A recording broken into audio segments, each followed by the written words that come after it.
네, 아멘. 주님이 하시는 줄 믿습니다. 예, 이제 여호수아 24장 5개월 정도 말씀을 1장부터 저희들이 보았는데요. 이 여호수아 말씀을 또 처음부터 끝까지 보게 하신 하나님께 감사를 드리고 함께 이 말씀을 또 섬길 수 있음에 여러분에게도 또 감사의 말씀을 전합니다. 여호수아는 모든 사람이 가는 죽음의 길 앞에 서 있습니다. 자신의 죽음이 가까움을 보고요, 그동안 생사고락을 같이 했던 사람들을 불러놓고 일종의 고별, 설교, 유언을 남기는 장면이 23장과 24장이라고 말씀을 드렸습니다. 지난주 보았던 23장에서는 백성 가운데 지도자들을 불러놓고 유언을 남겼다며, 오늘 본문 24장에서는 백성 전체를 세겜 땅으로 불러놓고 유언을 남깁니다. 여호수아는 누구나 가야 하는 길을 아름답게 그리고 멋지게 마무리를 하고 있습니다. 영락공원에서 하관 예배를 드릴 때면 여러 가지 생각을 하게 됩니다. 유족들과 또 성도들은 고인에 대한 그리움, 또 슬픔, 비통함 속에서 고인의 시신을 화장터로 저희들이 운구하지요. 그럼에도 타종교의 장래와 다른 점이 있다면 우리 믿는 자들은 하나님 나라에 대한 소망이 있다는 것입니다. 죽음으로 끝나는 것이 아니고 다시 만날 날을 소망하는 믿음이 애통함 속에 있습니다.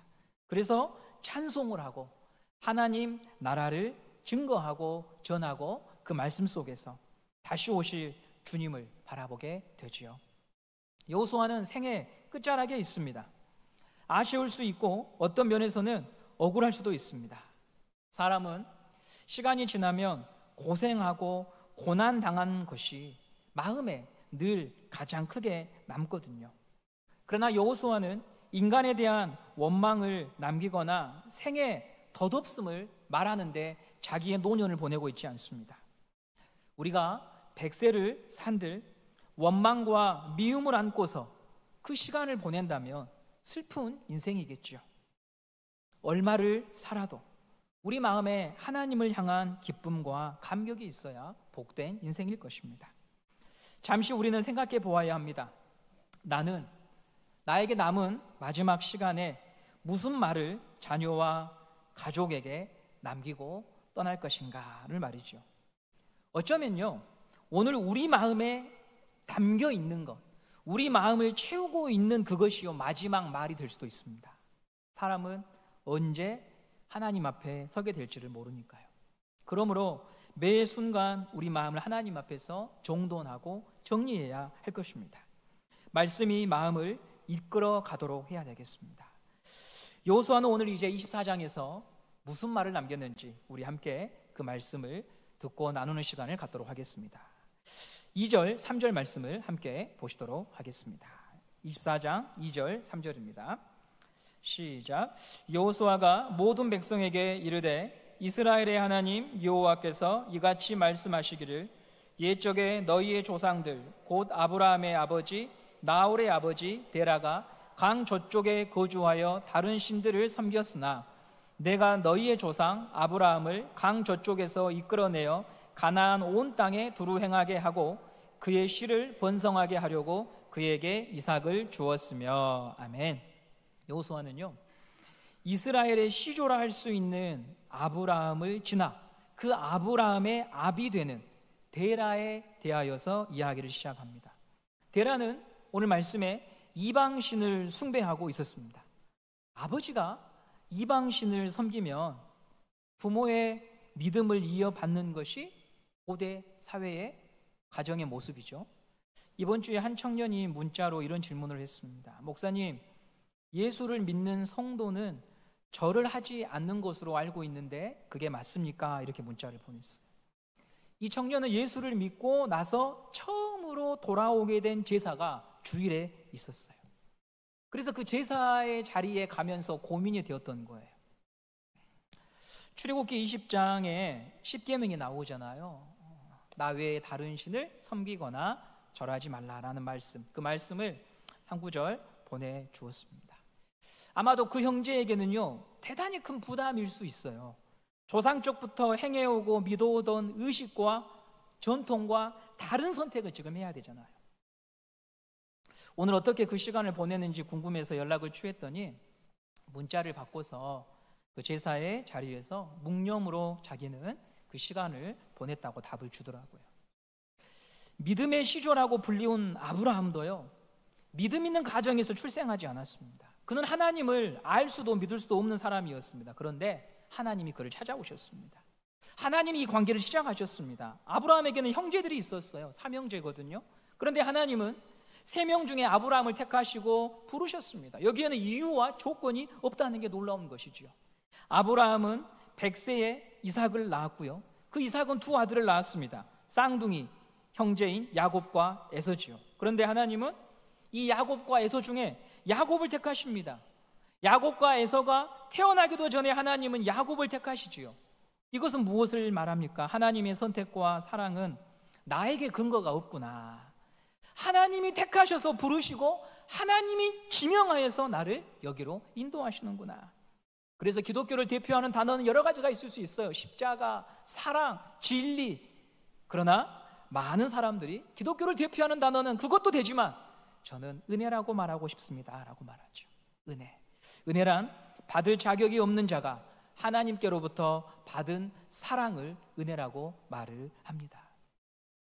어제 담임 목사님과 전도사님과 신방을 다녀왔는데요, 그 성도님께서 가장 좋아하시는 찬양이 410장이라고 하시더라고요. 아, 하나님의 은혜로 이 쓸데없는 자 왜 구속하여 주는지 난 알 수 없도다. 시간이 지날수록 아무리 이유를 찾으려고 해봐도 왜 나를 하나님이 사랑하시는지 모르겠더라. 왜 예수님이 나를 위해 죽으셨을까? 이해가 되지 않는 게 구원의 신비죠. 이 감사를 매일매일 누리고 사는 사람이 성도인 줄 믿습니다. 나보다 괜찮은 사람, 인품이 훌륭한 사람도 많은데 왜 하필 나였을까? 하나님이 사랑하셔서 부르신 것 외에는 답이 없는 것입니다. 신앙이 위태로워지는 순간은요, 하나님이 나를 선택하시는 이유가 내가 특별하다고 여기는 그런 때가 오히려 위험하죠. 나에게 근거와 조건이 있다고 생각하는 착각에 빠지면 한없이 높아지고 교만해져 버리고 무례한 성도가 됩니다. 이스라엘이 그런 모습이에요. 현대 이스라엘이. 이스라엘은 자기를 특별하다고 생각합니다. 이스라엘 어느 세상 민족보다 위대하고 자기들이 잘난 민족이라고 생각을 합니다. 그러나 여러분, 하나님이 부르셔서 이스라엘이 존재하게 된 것이고 하나님이 불러주셔서 특별한 민족이 된 것이지 특별했기 때문에 부른 것이 아닙니다. 예수를 믿으면 주어가 내가에서 하나님이로 바뀝니다. 예수를 믿는데 내가라고 계속 말한다면 복음을 오해한 것입니다. 주님이 하셨다고 자랑하는 것이 복음입니다. 오늘 본문 24장에서요 가장 많이 나오는 단어 글귀가 하나님이 하셨다라는 문장입니다. 우리 24장 5절 말씀을 함께 보도록 하겠습니다. 5절입니다. 시작. 내가 모세와 아론을 보내었고 또 애굽의 재앙을 내렸나니 곧 내가 그들 가운데 행한 것과 같고 그 후에 너희를 인도하여 내었노라. 여기서 말하는 나는 하나님입니다. 애굽에서 고통받는 이스라엘을 보시고 모세를 하나님께서 보내셨습니다. 하나님은 모세를 통해 애굽에서 이스라엘을 건져내십니다. 7절을 또 보겠습니다. 7절입니다. 시작. 너희의 조상들이 나 여호와께 부르짖기로 내가 너희와 애굽 사람들 사이에 흑암을 두고 바다를 이끌어 그들을 덮었나니 내가 애굽에서 행한 일을 너희의 눈이 보았으며 또 너희가 많은 날을 광야에서 거주하였느니라. 아멘. 하나님께서 이스라엘을 건져내셨다. 10가지 재앙으로 심판하시고 바다를 가르시고 이스라엘을 구원하셨습니다. 이처럼 하나님이 주권을 가지고 저와 여러분의 인생, 교회를 이끌어 가시는 줄 믿습니다. 복음은 하나님이 하신 일을 의미합니다. 하나님께서 자기 백성을 위해서 하신 일, 예수님을 보내시고 예수님을 통하여 십자가에서 죄의 문제를 해결하시고 부활하심으로 사망에서 건져내신 것이 복음입니다. 그런데 사람들이 신앙을 오해하면 내가 한 일을 복음으로 둔갑시키려고 합니다. 내가 한 일이 아니라, 사람이 한 일이 아니라 하나님께서 하신 일이 복음입니다. 그 복음을 전하라고 하나님이 저와 여러분을 구원시키셨고 교회를 세워 놓으셨습니다. 죽음을 앞에 둔 여호수아가 얼마나 할 말이 많겠습니까? 사선을 넘어왔습니다. 모세도 감당하지 못할 정복 전쟁을 승리했습니다. 그렇다면 풀어놓을 이야기가 한 보따리일 것입니다. 날이 새도록 이야기를 해도 마칠 수 없는 울고 웃는 사건들이 많았겠지요. 그런데 여호수아는 지금 이 인생의 끝자락에서 무엇을 남기고 싶어 하는가 보면 하나님이 하신 일을 남기고 싶어 합니다. 왜냐하면 그것만이 이스라엘을 이스라엘 되게 하고 영원히 변하지 않는 능력 있는 말씀이기 때문에 그런 것이죠. 하나님께서 하신 일, 곧 복음이 하나님의 능력입니다. 로마서 1장 16절에서 사도 바울은 이렇게 말합니다. 같이 보겠습니다. 시작. 내가 복음을 부끄러워하지 아니하노니 이 복음은 모든 믿는 자에게 구원을 주시는 하나님의 능력이 됨이라.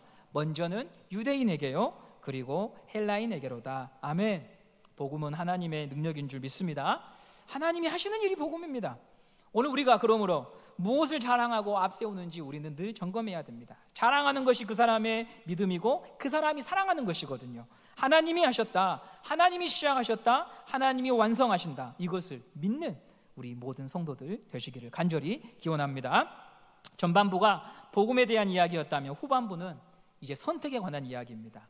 하나님께서 우리를 이렇게 사랑하시고 돌보아 주셨는데 너희는 이제 이 복음 앞에서 어떤 길을 택할 것인가? 그게 바로 선택이죠. 15절 말씀을 함께 보도록 하겠습니다. 시작. 만일 여호와를 섬기는 것이 너희에게 좋지 않게 보이거든 너희 조상들이 강 저쪽에서 섬기던 신들이든지 또는 너희가 거주하는 땅에 있는 아모리 족속의 신들이든지 너희가 섬길 자를 오늘 택하라. 오직 나와 내 집은 여호와를 섬기겠노라 하니. 아멘.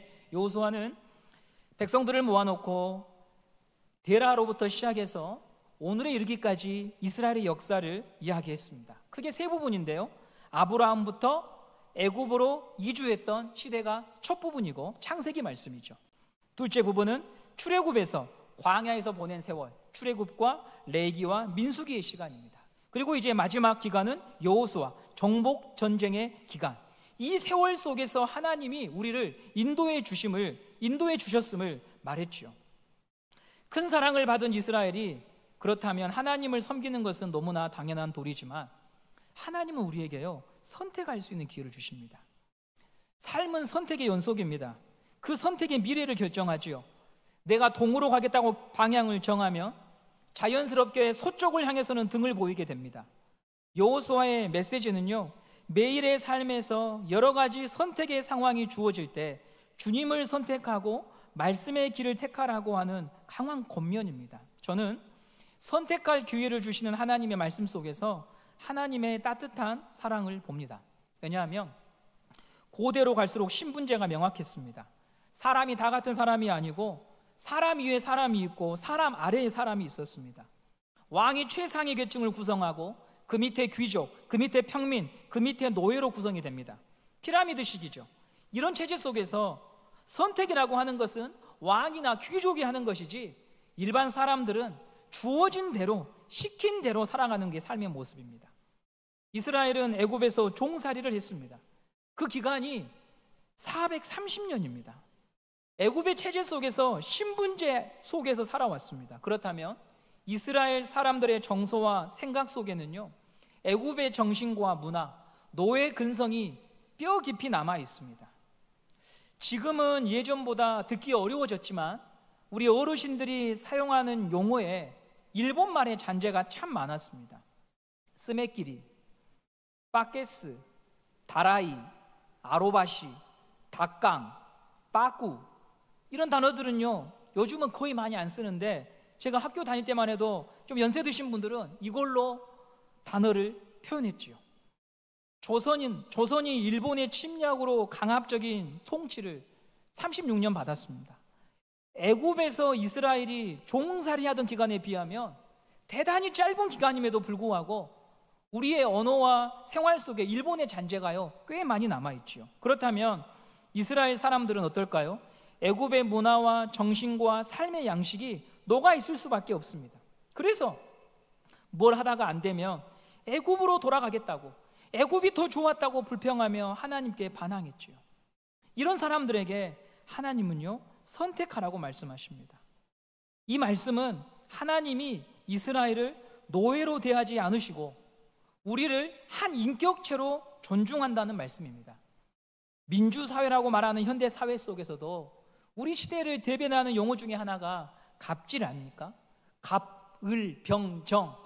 갑, 권력이 있는 사람이 그 권력을 이용해서 부당한 요구를 하거나 약자를 괴롭히는 행위가 민주사회 속에서도 횡행합니다. 권력을 가지면 다른 사람의 입장과 선택을 존중하기보다는 조종하고 명령하지요. 힘을 갖게 되면 평소에는 볼 수 없었던 권력의 욕망이 더 크게 작동하고 모든 것을 통제하고 나를 통해서만 그 모든 일을 하려고 합니다. 이게 우리가 살아가는 삶의 방식이거든요. 하나님은 왕이시고 창조주이시고 이스라엘을 구원하셨습니다. 그렇다면 마땅히 선택이 아니라 강요를 하셔야지요. 이렇게 해라, 저렇게 해라. 이런 방식이 고대 근동의 문화 속에서 일어나는 전형적인 패턴이거든요. 그런데 하나님은 선택의 자유를 주셔요. 이 말씀은 너희를 내가 노예로 대하지 않고 나의 형상대로 창조된 인격체로 대한다는 의미이지요. 하나님 편에서는 멀리 돌아가는 길이고 답답한 일이고 시간 낭비를 할 수 있는 일이지만 하나님은 끝없이 우리를 그런 방식으로 대하십니다.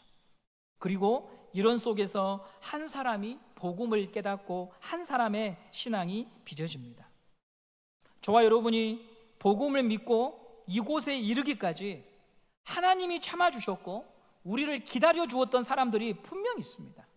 마음을 졸이며 지켜봐준 하나님과 어떤 멘토, 동역자, 목회자, 성도들이 있었을 거예요.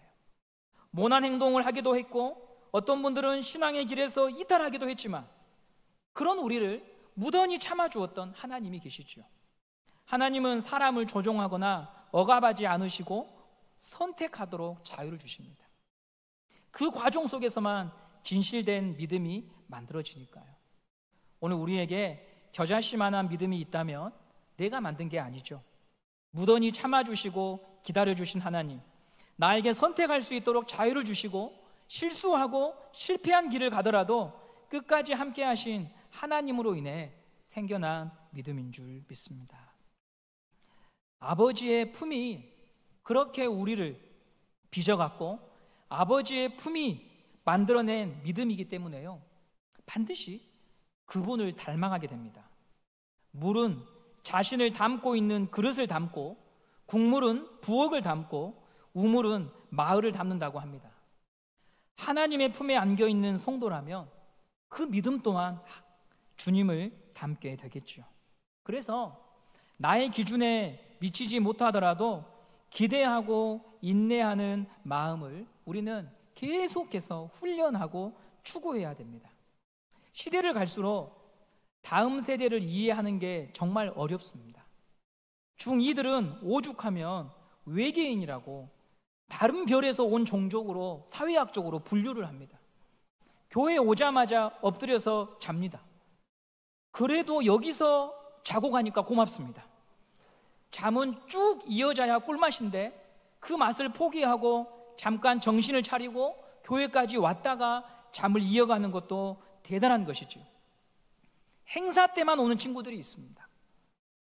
체육대회와 수련회 때만 옵니다.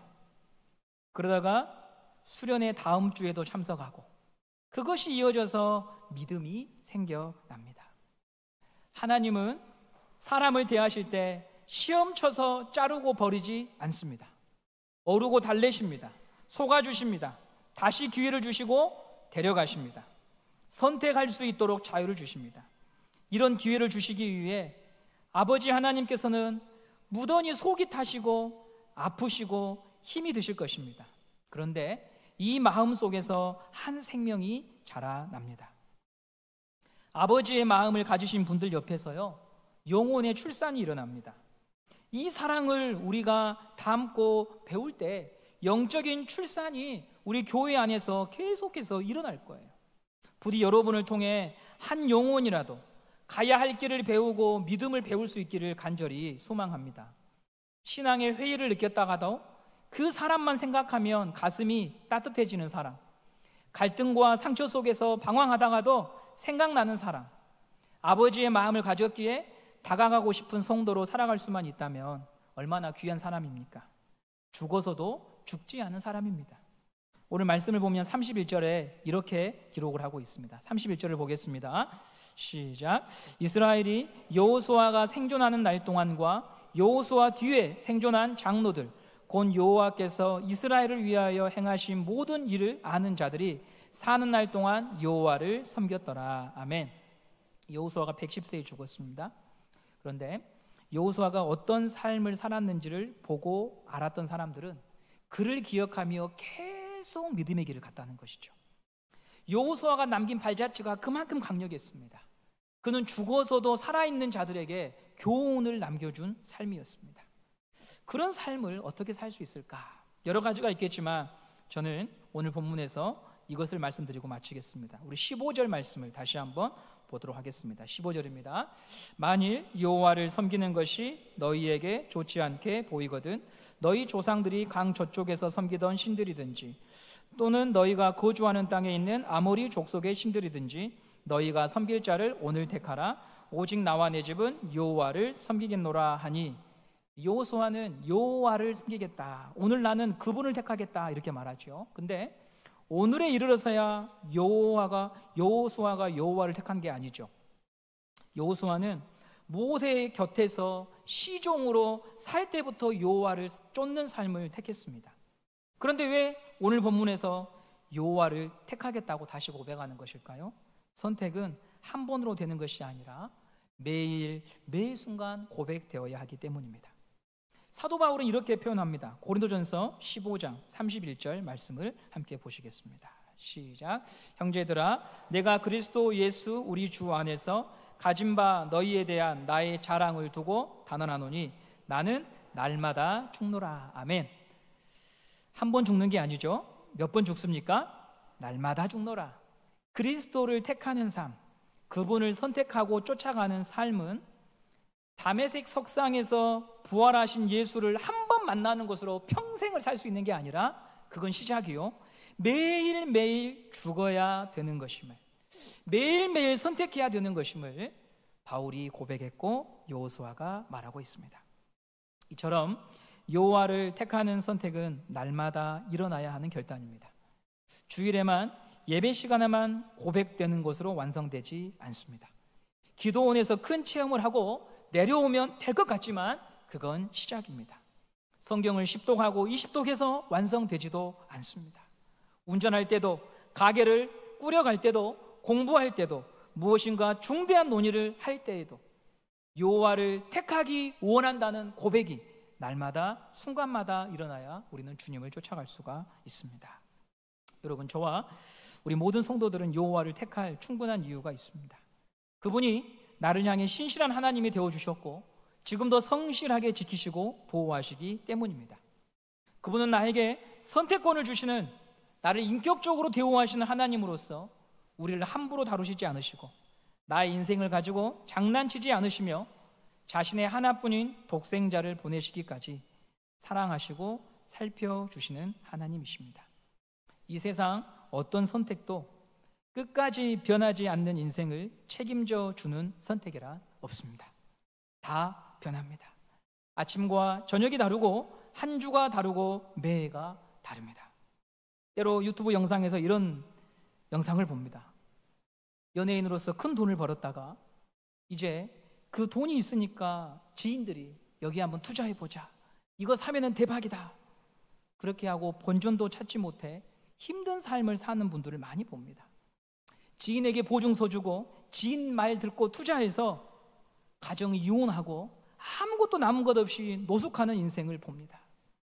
분명히 그때에는 나에게 인생의 최고의 선택인 것처럼, 내 인생을 보장해 주는 것처럼 우정과 사랑과 이 세상에 있는 좋은 모든 말들을 끌어다 쓰면서 나를 위한 것처럼 이야기하지만 내가 정말 절벽 끝에 벼랑 끝에 있을 때 내 곁에 있어줄 수 있는 사람이 누가 있을까요? 인생 최고의 선택은 하나님을 믿고 따르는 것입니다. 그리고 그 선택이란 하나님의 말씀을 듣고 순종하는 것임을 우리가 잊지 않고 날마다 매 순간마다 하나님을 택하고 하나님을 기억하는 우리 모든 성도님들 되시기를 바랍니다. 그래야 우리가 숨지게 되는 그 마지막 날에도 우리의 숨소리와 우리의 남은 인생의 그림자 속에 하나님이 보여지는 인생, 그러면 충분히 우리는 우리의 길을 다 간 것이라고 생각합니다. 그것을 그 시간에 연습하는 게 아니라 오늘부터 매 순간 주님을 택합니다. 저는 포도나무의 가지입니다. 이렇게 고백하는 우리 모든 성교회 성도님들 되시기를 간절히 소망합니다.